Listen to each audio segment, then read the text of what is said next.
Hey guys, Palsteron here, and today let's talk about the new season of Torchlight Infinite that's about to drop, Lunaria. And as is tradition with Torchlight Infinite, there's a lot to talk about. The league starts on April 16th, 7 p.m. PDT, or for the EU boys in the morning, 3 in the morning, I will usually start whenever I wake up. In this video, I'll talk about the new league mechanic, the new hero, all the changes, everything small and in between, and I'll also link the patch notes down below in the description if you want to read them. Now, first we have the new league mechanic called Lunaria, and this is going to be you breaking open these mobs within a map with your harp or whatever this is called. It seems like a mixture from PoE of Expedition and Legion. And yeah, you open mobs, you kill them, and you move on. I'm not 100% sure how this is going to work. There's a lot of special things that can happen while you're doing this, but that is the gist of it. Few things to note here. First, there are going to be items that change the way you're going to approach these, which are called ripples, strings, and whatnot.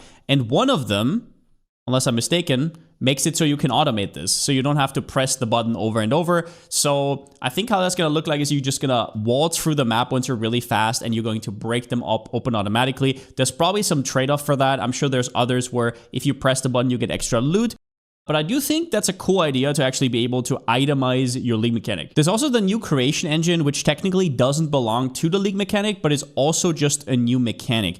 And it looks a little bit similar to God of Might, where it just spawns waves of monsters, and then at the end, you get a ton of rewards, as you can see right here.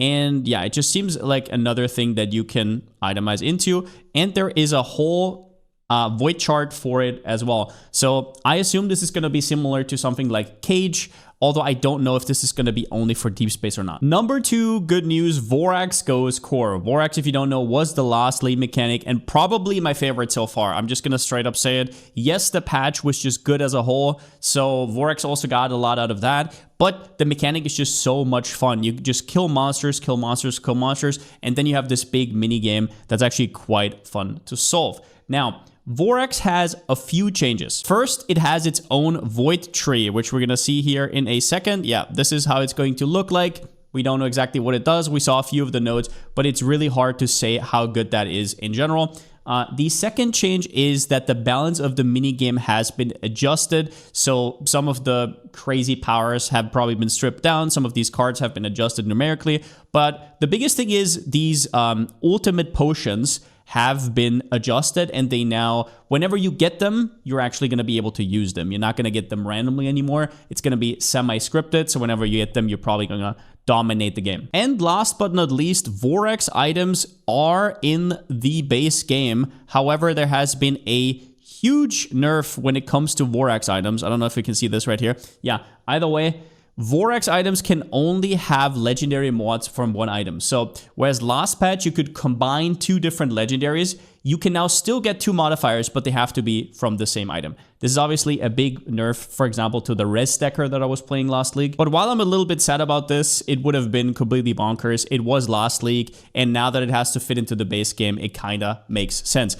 Overall, from what I've seen, also from the patch notes, I'm very happy. I hope that Vorax still has the kind of loot that it had last league, because I'm most likely going to do it all league. So there you go. Number 3, the new hero Scent Weaver, or Scent Weaver Sage, which comes with its first hero trait. This is not a hero trait. This is a completely new hero, and it completely revolves around elixirs. If you do not know what elixirs are, they are basically restoration skills and some of the empower skills, but now in elixir form. They have been reworked and they're now just called elixirs, and they have charges. They go into a skill slot just like anything else.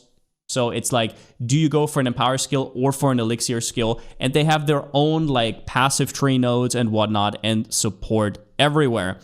And she specializes in them. Now her powers are quite interesting, because she buffs elixirs and also gives them extra effects. So for example, this is the basic scent bottle she gets at level 45, where she can add extra effects that make a elixir that's in slot 2, skill slot 2, give extra effects, offensive and defensive. And from there on out, you can kind of, I don't know, decide on this tree whether you want to spec more into elixirs or you want to go more defensively.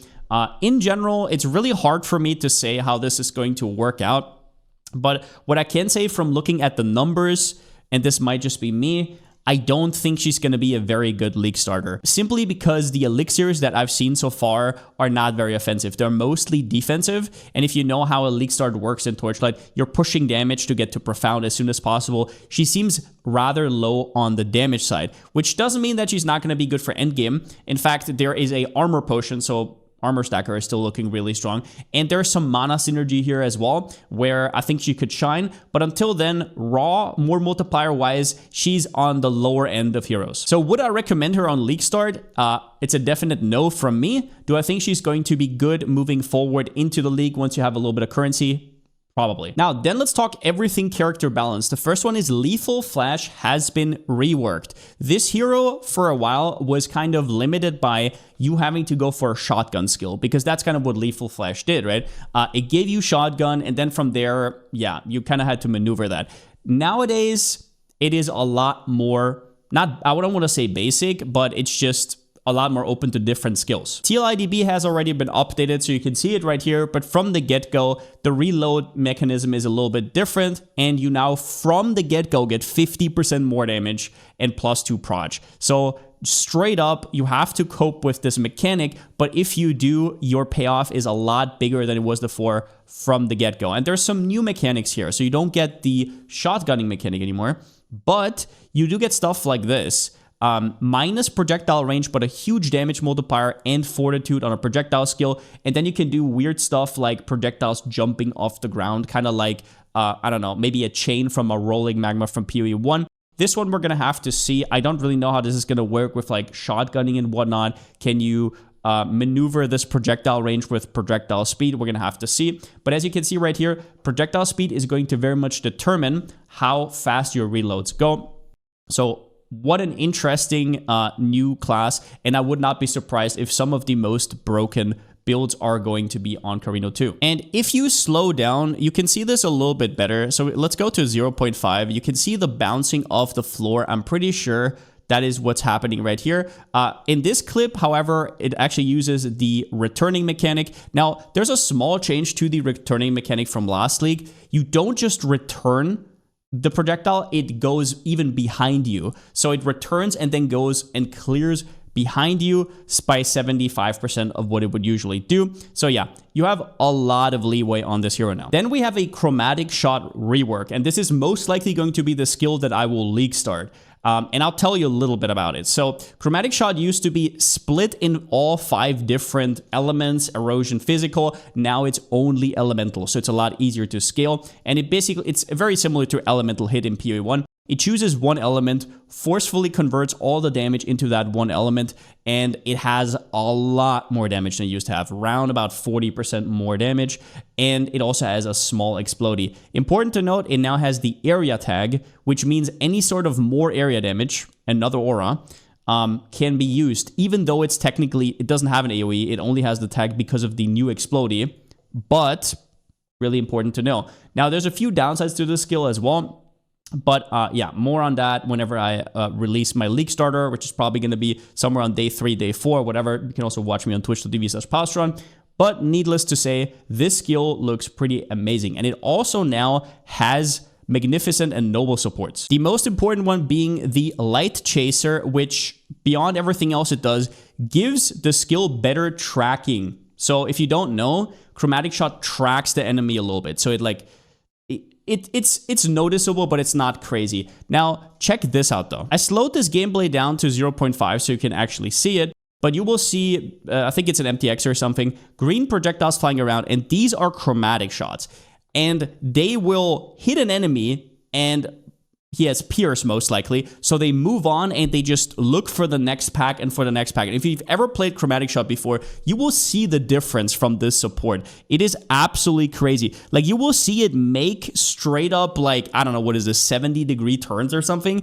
Completely ridiculous, and this might be one of the mechanically best skills now for endgame. I mean, this skill just looks utterly ridiculous from start to finish. It might just be one of the best clear speed skills in the game now.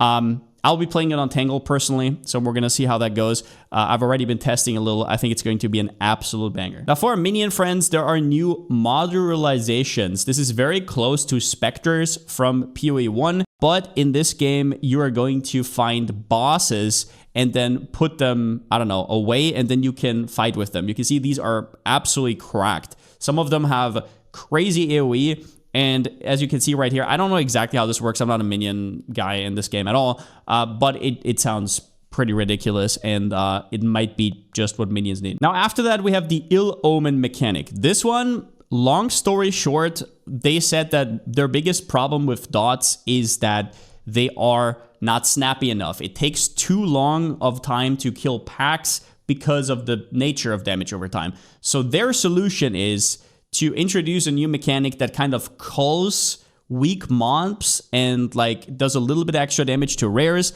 Long story short, the most important thing you need to understand about the introduction of this is that Reap Purification, which was one of the staples of Terra skills and mind control and whatnot, has been removed. It is now somewhere else on hero memories, which is you're gonna get a lot later, but the effect that Reap Purification gave you is gonzo from the passive tree. Instead, you're left with this mechanic, and everything I can say is I hope I'm misunderstanding this mechanic, and it's actually better than I give it credit for, but it does not look very enticing. On top of that, Ill Omen only works if you're actually using a curse for it, which is called Ominous. So not only do you have to invest into Ill Omen, you also have to like give up one curse for it. I personally don't understand what they're going for here. Reap Purification already did what Ill Omen did, but way easier and way better to understand. Reap kind of did what they said. I don't get this. We'll look into it, but I hope I'm misunderstanding this mechanic. Otherwise, I really dislike it. And then there's also, as always, a bunch of new and reworked legendaries. Some of the highlights are, for example, the Sentinel helmet that got reworked now has the ability to give Sentinels multi-strike or spell burst. A lot of the more played uniques, like for example, armor stacker uniques, have been nerfed a little bit, adjusted. But overall, this is something you'll have to look for yourself. Like I said, TLIDB is updated. You can see all the changes there.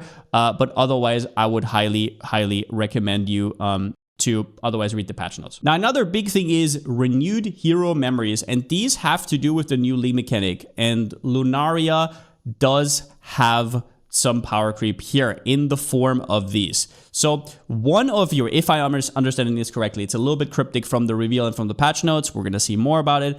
From what I can glean, one of your memories you can make stronger with some of these effects. So you have 4 effects here on the side. You can get new special random affixes that you can reroll into, and you can buff pre-existing modifiers. So for example, you can see that right here, right?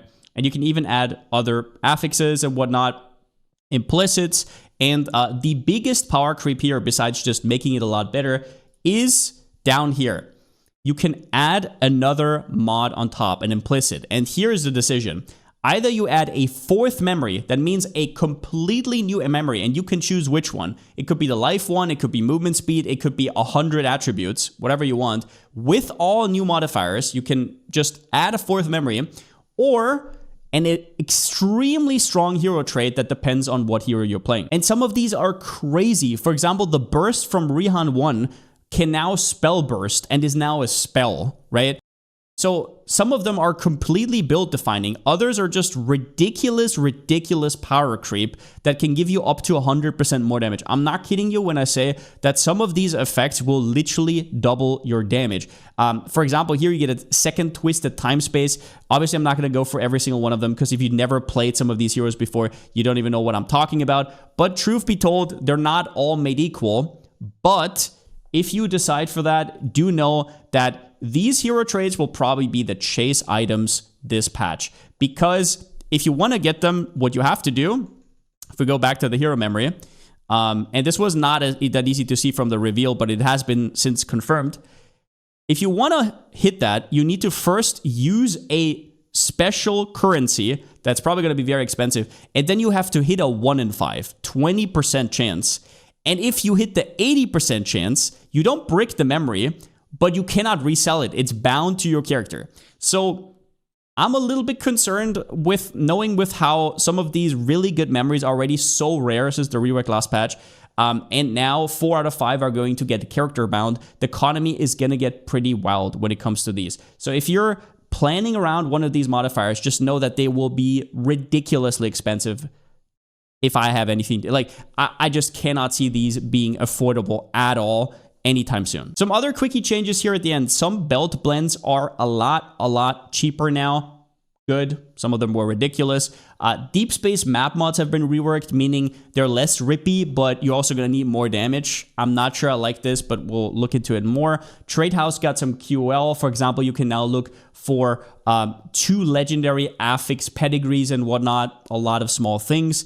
Visual quality upgrades across the board. New music. Better search in the help menu. You can now type in multiple words and it will find exactly those words. And also account protection features, which is always nice to have. Overall, though, this patch looks absolutely stacked. And while I'm, as always, not going to make a League Starter video before League Start, I will be releasing it somewhere in the like day 3, day 4. I'm going to be playing Thea 1, which also got reworked quite a bit. Not and technically a rework, but it got buffed a lot with Tangle Chromatic Shot. If you want to follow along, twitch.tv/Palsteron, I'm going to post my snapshots in a doc over there, so you can check that out there, or wait for the video and start later, or start on your own, whatever. I will be having an interview with Andre, the community manager you just saw in the video, and Milky BK, and we're going to be asking a lot of burning questions the community wants to ask. So some things that I didn't talk about in this video will most likely be there, and that will be posted probably a day before League Start. And yeah, that's about all I got for today. Being pretty hype about the League mechanic. Even if I don't like it, I loved Vorax last patch. I could do another patch of just Vorax, but it looked pretty damn good. And other than that, since I still don't have a slogan, see you next time.